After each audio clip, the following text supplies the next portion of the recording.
या आपका मजाक उड़ा रहे हैं। तो चिंता मत कीजिए। संत रामपाल जी महाराज जी कहते हैं कि ये हमारे परमात्मा की परीक्षा होती है। तो चिंता मत कीजिए। संत रामपाल जी महाराज जी कहते हैं कि ये हमारे परमात्मा की परीक्षा होती है। क्या लगता है आपको कि इस कलयुगी युग में सत्य पर चलने वालों को आसानी से जीने दिया जाएगा?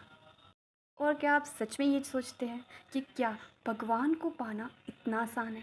शुरू में जब हम सत्य की राह पे चलते हैं और हम सही भक्ति मार्ग करते हैं तो हमारी सबसे पहले परीक्षा होती है कि हम उस परीक्षा में पास होते हैं कि नहीं।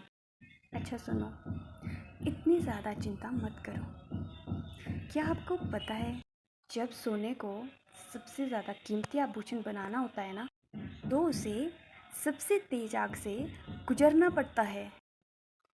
परमात्मा आपको तोड़ नहीं रहे हैं, वो आपकी आत्मा को शुद्ध कर रहे हैं।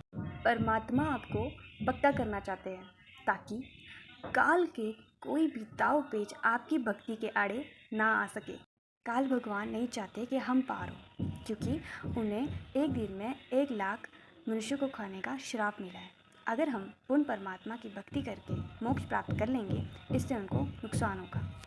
इसलिए वो जब हम नई नई परमात्मा की भक्ति में लगते हैं तो वो हमें इस तरह से भ्रमित करता है ताकि हम भक्ति छोड़ दें और फिर से इस 84 लाख योनियों में भटकते रहें।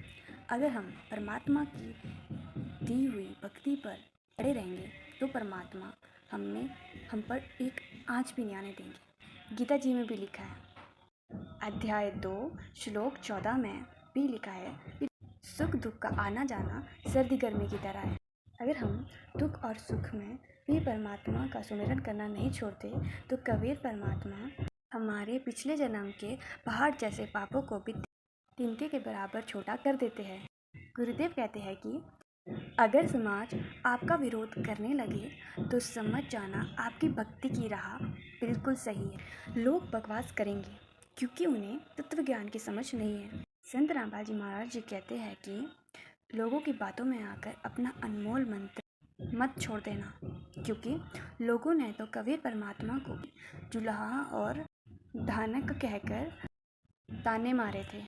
अगर पड़ोसी या रिश्तेदार आपका मजाक उड़ा रहे हैं या आपको भड़का रहे हैं तो ना तो रोना और ना ही परेशान होना, क्योंकि ये काल भगवान की आखिरी चाल है आपको भटकाने के लिए।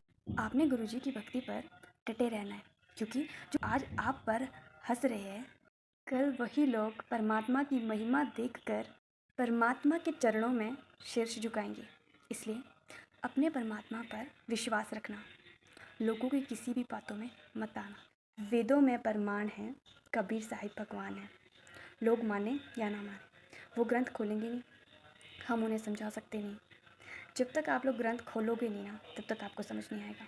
कई लोग ऐसे हैं जो बहुत ज़्यादा परेशान हैं, जिन्होंने नई नई भक्ति शुरू की है, तो आप संत रामपाल जी महाराज जी के सत्संग ज़्यादा से ज़्यादा सुने और उनकी मर्यादाओं को बिल्कुल पक्का करें, क्योंकि जब हमारी मर्यादा पक्की होगी ना तो काल भगवान जी अपने आप दूर हो जाते हैं। हमारी मर्यादा की वजह से ही हमारी भक्ति पर असर होता है। इसलिए सबसे इम्पोर्टेंट आपकी मर्यादा है, दूसरा आपका सत्संग है, और तीसरा ये है कि आप अपना सुमिरन प्रॉपर वे में करो जैसा आपको परमात्मा ने बताया है, और हो सके तो गुरुदेव की ज़्यादा से ज़्यादा सत्संग सुने। कबीर धीरज के धरे, हाथी मन भर खाए, कुकुर भूखे भूकने दे, अपना को आ जाए। सत साहिब जी।